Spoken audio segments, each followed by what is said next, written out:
Here's the truth. Most brands are sending emails that look outdated, messy, and honestly super unprofessional. And when your email doesn't look good, people don't trust your brand, and they definitely don't click. But here's the good news. Designing a professional looking email doesn't have to be hard.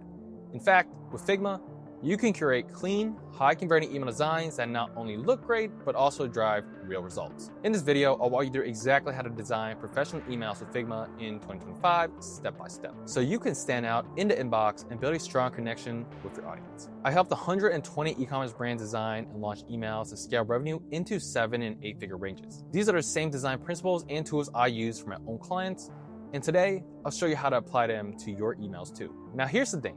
Even if you design the perfect email in Figma, that's only the first step. To make emails actually convert, you need strong flows, smart segmentation, and strategies behind the design. That's where my team can help. If you want to create emails that not only look professional, but also drive revenue, click on the link below and book a free call today. Once you book a call with me or my team, check out this video where I gave you Gymshark's email strategy for free. All right, let's dive into the essential techniques you need to create professional, responsive email designs that actually work in the real digital world. Setting up your Figma workspace for email designs. First things first, let's get into your Figma workspace and set it up properly for email marketing success. So you want to start by creating a new file, something called email design. This isn't just about organization, right? It's about creating a foundation that you can build on for every future campaign. Trust me, when you're designing your 50th email, you'll thank yourself for this structure. Next, you need to build a proper design system. This means defining your color palettes, typography, hierarchy, and creating reusable content right from the start. I see too many email designers skip this step and end up with inconsistent emails that look like they came from different brands. Here's something important to note. You want to set up your canvas frames at 600 pixels wide. This isn't just a random number either. 600 pixels wide is the industry standard that will ensure your emails will display properly. And here's a tip that'll save you hours later. You want to organize your work with separate pages. You can create one for newsletters/campaigns, another for promotional emails, and a third for transactional messages. This will make your workflow clean and make it easy to find specific designs when you need to reference them later. Understanding email safe layouts and dimensions. Now let's talk about layouts because this is where a lot of designers go wrong. The single column layout is your best friend. It's the most reliable choice and works perfectly for both mobile and desktop with minimal complexity. When in doubt, just go for the single column. It's clean, it's readable, and it also converts. Multi-column layouts can look visually appealing, but here's the reality. They're very complex to design, so if you're a designer with minimal experience, you probably won't get this right. So just make sure to use this sparingly, and also you want to test extensively. And another thing I see with multi-column designs is that they might look perfect in Figma, but once you implement it in Klaviyo, they could fall apart in email clients like Outlook. There's also a hybrid approach, which combines single and multi-column elements. This gives you visual interest while maintaining mobile-friendly lists. For example, you might have a single column header and footer with a 2-column product showcasing in the middle. Remember, 600 pixel wide isn't just a suggestion. It's the gold standard that ensures readability without horizontal scrolling across all major email clients. And here's a mindset shift that changed everything for me. You want to design mobile first, and then adapt for larger screens. Over 6% of emails are open on mobile devices, so if your design doesn't work on mobile or doesn't look right on mobile, you're already losing a majority of your audience. Use grids and spacing for clean design. Let's talk about creating a structure that actually works. Use Figma's layout grid feature to create a solid foundation. I recommend a 12-column grid because it gives you the flexibility for various content arrangements. You can easily create layouts with 1, 2, 3, 4, or 6 columns that all align perfectly. Strategic spacing is what separates amateur designs from professional ones. It guides the reader's eyes visually through your email, emphasize important elements, and improve comprehension. Don't just randomly space things too. Be intentional about it. I'm a big advocate for the 8-point system. This means using multiples of 8 for all your spacing and sizing. And that'll be 8 pixels, 16 pixels, 24 pixels, 32 pixels, and so on. This creates a mathematical harmony and is consistent that your eyes can feel it, even if you can't consciously identify why design looks better. Choosing the right fonts and color for readability. Here's where a lot of designers will get creative and shoot themselves in the foot. Stick to email safe fonts like Arial, Helvetica, Georgia, Times New Roman. and for Dana. These fonts are universally supported and ensure consistent rendering across all email clients. They might seem boring, but they work.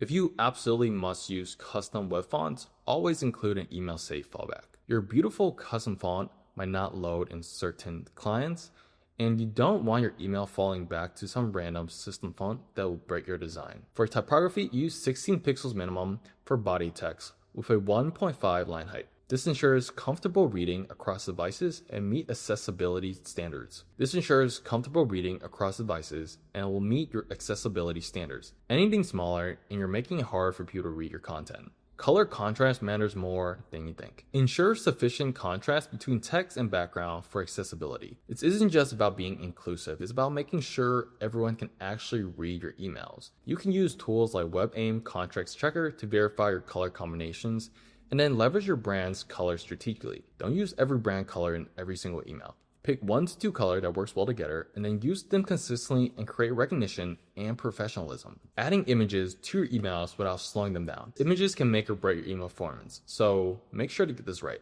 You want to optimize ruthlessly. Use tools like TinyPNG to compress images and reduce file size without sacrificing the quality. Fast loading is critical for engagement because if your email takes way too long to load, people will pretty much bounce from it or delete it before they even get to see your content. And you want to choose the right format for each use case too.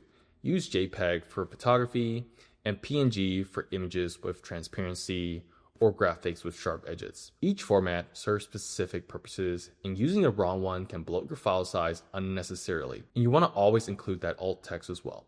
This ensures accessibility and displays when images don't load, which happens more often than you think. Your alt text should describe the image and its purpose in a context of your email. And you want to use animated GIFs sparingly. While they can add personality and grab attention, they significantly increase your file size. Reserve them for high impact moments where the animation truly adds value to the messages. Designing reusable component. This is where Figma really shines for email design. You want to create your header components that include your logo and website link for instant brand recognition. Make these consistent across all your emails so subscribers immediately know who the email is from. You want to also design button components with clear, consistent call to actions and strong visual impact. Your buttons should stand out from the rest of the content, and you want to make it obvious what the action you want the people to take. Then build footer components that include contact information, social links, and also your unsubscribe option. This isn't just to make the email convert better, it's actually legally required in many jurisdictions. Here's the power of Figma's component feature. You can create reusable design elements that'll save you time and also ensure consistency across all email campaigns. Update the master component once, and it will apply everywhere. This is a game changer when you're managing multiple campaigns and you need to change something. Exporting your design for development. Once the email is complete, you need to get it ready for the email client. Once the design is complete, you need to get it ready for the real world. Export all your assets, save them as JPEG, PNG, or SVGs from Figma with proper naming conventions. Don't just export everything as image1.png. That's super confusing. You must use descriptive names that make sense to your developers. Create a comprehensive style guide that also documents color, font, spacing, and also component specifications. This ensures your email developers can accurately translate your design into code. Then you can either hand off your complete assets to developers or import them directly into email platforms like Klaviyo. Common mistakes to avoid. Let me save you from the mistakes I see designers make over and over again. Don't use too many fonts or colors. You want to limit yourself to 2 to 3 fonts maximum and a cohesive color palette. Visual clutter dilutes your message and makes your emails look super unprofessional. You never want to ignore mobile optimization. Over 60% of emails are open on mobile devices. If your design isn't mobile friendly, you're losing engagement from the majority of your audience. Every email needs a clear call to action. You don't want people to hunt for what you want them to do next. Tell them explicitly and make it visually obvious. Always test across multiple email clients and devices before sending. What looks perfect in Figma might completely break in something like Windows Outlook. Tools like Email on Acid can automate this testing and save you hours of manual work and make unsubscribing easy and obvious. Hiding unsubscribe rate leads to spam reports, which will permanently damage your center reputation and also your deliverability. Design system best practices. Let's talk about building a system that scales. Create color variables in Figma for your primary, secondary, and accent colors, and apply them consistently across all components so you can update your entire design system by just changing a few variables. Define clear text styles for headings, body copy, and captions with consistent sizing and spacing ratios. This creates visual hierarchy and makes your emails easy to scan and read. And use consistent spacing system with values like 8, 16, 24, and 32 pixels to create rhythm and visual harmony throughout your designs. Building a comprehensive component library with buttons, card, headers, and footers that can be reused across campaigns. This is your secret weapon for designing faster while maintaining consistency. Testing and quality assurance. Here's your essential testing checklist that you should follow for every single email. Preview in major email clients like Gmail, Apple Mail, Outlook, Yahoo at the minimum. Each client renders email differently, whether you're on Mac, Windows, or on a browser. And you need to account for these variations. Test on multiple devices, desktop, tablet, and mobile. And don't just resize your browser window. Test on actual devices to see that your email really performs. You want to verify all links in CTA function properly. Broken links are embarrassing and will cost you conversions. And of course, remember to check that emails loads correctly and alt text displays when they don't. And if you're using personalization, confirm that these tokens render correctly with the right data. And then review accessibility with screen readers to ensure your emails work for users with disability. And test spam filter capability. You don't want your beautiful design emails ending up in the spam folder. Your complete email design workflow. Here's a workflow that my team uses to make our work more efficient and effective. You want to start by planning research. Define your goals, understand your audience, and plan your content strategy before you even open Figma. And then you want to design in Figma using your design systems with a mobile-first approach. Optimize all your assets and prepare them for export with proper compression and naming. Now you can build and code your email either by handing off to developers or just building them directly in the email platform by yourself. Test thoroughly across clients and devices. This step is non-negotiable. Finally, send your campaigns and then analyze the performance metric to improve your next campaigns. Wrapping up these techniques mastered, you're ready to create email designs that aren't just beautiful, but functional, accessible, and conversion focused. The key is to remember that email design isn't about just making things look good. It's about creating an experience that works reliably across all devices and email clients while driving results for your business needs. The difference between amateur and professional design isn't fancy graphics or complex layouts. It's about understanding the constraints of the medium and designing within them while creating compelling, engaging experience for your subscribers.